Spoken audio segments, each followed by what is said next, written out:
Bonjour, dans cette première vidéo sur Lightroom, je vais vous présenter les grandes fonctionnalités de ce logiciel qui est en fait un logiciel de gestion du flux de production photographique et qui va nous permettre de couvrir en gros 95% des besoins des photographes.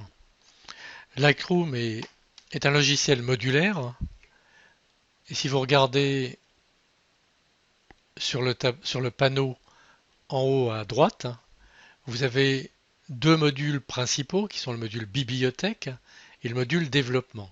Le module bibliothèque va nous permettre de gérer, de classer, d'organiser nos photos, alors que le module développement va nous permettre d'effectuer des corrections globales sur les photos ou bien locales à l'aide d'un certain nombre d'outils sur lesquels je reviendrai dans une prochaine vidéo. À côté de ces deux modules principaux, vous avez le module impression qui va vous permettre de définir plus en détail tous les paramètres d'impression et le module web qui va nous permettre de nous interfacer avec nos applications favorites, Facebook par exemple ou Flickr. Ce module permettra donc de- d'exporter directement de Lightroom vers ces applications les photos que nous aurons sélectionnées. Si je fais un clic droit dans la zone où on trouve les différents modules, vous voyez qu'il y a trois autres modules qui ne sont pas affichés parce que je ne les ai pas cochés, plutôt je les ai décochés. Il s'agit du module carte qui, qui est lié à la fonction GPS. Comme je n'ai pas de GPS, je n'étais pas intéressé par ce module. Et il y a également les modules livre et diaporama que je n'utilise pas. Euh, donc je les ai décochés pour qu'ils n'apparaissent pas sur le panneau de configuration. Alors Lightroom, avant toute chose, c'est un logiciel non destructif. Toute modification est réversible. Toutes les modifications sont enregistrées en temps réel dans le catalogue de Lightroom, donc dans la base de données.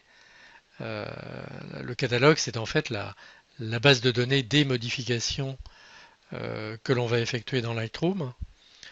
Euh, Ce catalogue, il peut être unique, c'est-à-dire qu'on peut euh, stocker dans ce catalogue des dizaines de milliers de photos. En fait, il y a pas vraiment de limite qui est donnée par le constructeur, donc on peut avoir 50 000, 60 000, 70 000 photos, voire plus. Euh, un certain nombre de personnes fonctionnent avec un seul catalogue Lightroom, alors que moi je préfère une autre solution qui est de regrouper ces photos euh, par année. En ce qui me concerne, c'est plutôt par tranche de 2 ans. Actuellement, je fonctionne avec un catalogue 2015-2016 et ça me convient parfaitement. Bon, alors le seul inconvénient, c'est que je suis obligé de passer d'un catalogue à un autre quand je veux retrouver des photos ou retravailler des photos euh, qui ont été prises avant 2015.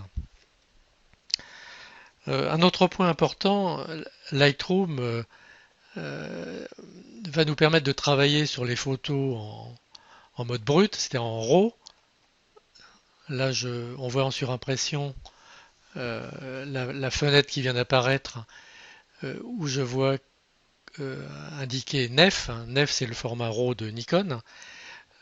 Donc, Lightroom est parfait pour travailler sur des photos en mode RAW, mais vous pouvez également travailler sur des photos JPEG, TIFF ou d'autres formats photographiques. De ce point de vue-là, le logiciel est- a des spécifications qui sont très, très larges. Un autre point important, c'est le fait que Lightroom fonctionne dans un écosystème étendu. Qu'est-ce que j'entends par là? C'est que Vous allez pouvoir travailler, modifier des photos dans Lightroom et puis ensuite compléter les corrections que vous aurez faites par des modifications qui vont être effectuées dans Photoshop par exemple ou dans un plugin. Nik Software est un de ces plugins que personnellement j'ai installé, que je trouve très agréable. Si on fait un clic droit sur cette photo, là où je suis, et que je vais voir la fonction modifier dans, vous voyez que je peux modifier cette photo dans Photoshop, mais aussi dans un des plugins de Nik Software, dans Silver Effect ou dans Color Effect ou un autre des plugins Nik Software. Je vais vous montrer dans un exemple. On va aller modifier cette photo sur Photoshop. Donc je clique sur modifier dans Photoshop. On attend un petit moment avant que Photoshop ne s'ouvre. C'est quand même assez rapide. Voilà ma photo. Donc là, je vais faire un petit traitement. Image, réglage. Et je vais dans noir et blanc. Je fais un virage noir et blanc de ma photo. On ne va pas aller plus loin pour les besoins de la démonstration. Je vais sauvegarder ce traitement. Enregistrer sous. Voilà. OK. OK. Je reviens dans Lightroom. Et ma photo apparaît dans Lightroom en formatif. En formatif parce que j'ai défini dans la configuration du catalogue que les photos qui sont importées ou exportées à partir de Lightroom dans un plugin ou dans Photoshop le seront en TIFF.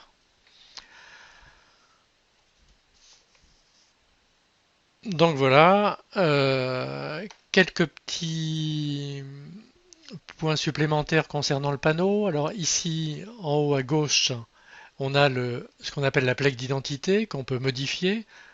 Bon, moi j'ai mis Richard, groupe photo Sucy, mais vous pouvez mettre à peu près tout ce que vous voulez. Euh, Par défaut, on a le logo Lightroom au niveau de la plaque d'identité. Ensuite, vous avez la possibilité sur le panneau euh, de faire disparaître, par exemple, le panneau de gauche en cliquant sur ce petit triangle. On reclique et il réapparaît. Idem pour le panneau de droite. Pour le panneau du dessous où on voit le ruban avec toutes les photos. Et pour le panneau du dessus. On a également la possibilité de modifier la taille de chacun des panneaux. Vous voyez, c'est très flexible. On peut aussi modifier le fond. Donc, clic droit sur la souris et je vais le passer en blanc, tiens. Bon, blanc me plaît pas trop, donc je vais revenir en gris moyen. J'étais en gris moyen. Je trouve ça pas mal du tout. Bon, donc voilà. Et pour finir, quelques petits raccourcis qui peuvent vous être utiles. Si vous voulez voir cette photo en mode plein écran, ben vous allez appuyer sur la touche F. F comme full screen. Voilà. Et si vous voulez revenir euh, dans le mode précédent, vous réappuyez sur F. Vous avez la possibilité, en appuyant sur la touche tabulation, d'escamoter les deux panneaux de droite et de gauche. Et si vous réappuyez sur tabulation, vous revenez dans l'état antérieur. Euh, comme raccourci intéressant, vous avez aussi la possibilité de d'agrandir. Voilà, vous appuyez sur plus, voilà. Et si vous appuyez sur moins, les photos sont de plus en plus petites. Alors quand je dis plus et moins, c'est le plus et le moins du pavé numérique. Si je veux revenir avec une seule photo en visualisation centrale, donc je clique là-dessus, mode loop. Voilà, mode loop, mode grille. Vous voyez le système, grille, loop. Voilà. Donc on va s'arrêter là. avant de partir dans une seconde vidéo où je détaillerai les fonctionnalités du module bibliothèque et dans une troisième vidéo, je vous parlerai du module développement. Voilà, merci et à bientôt.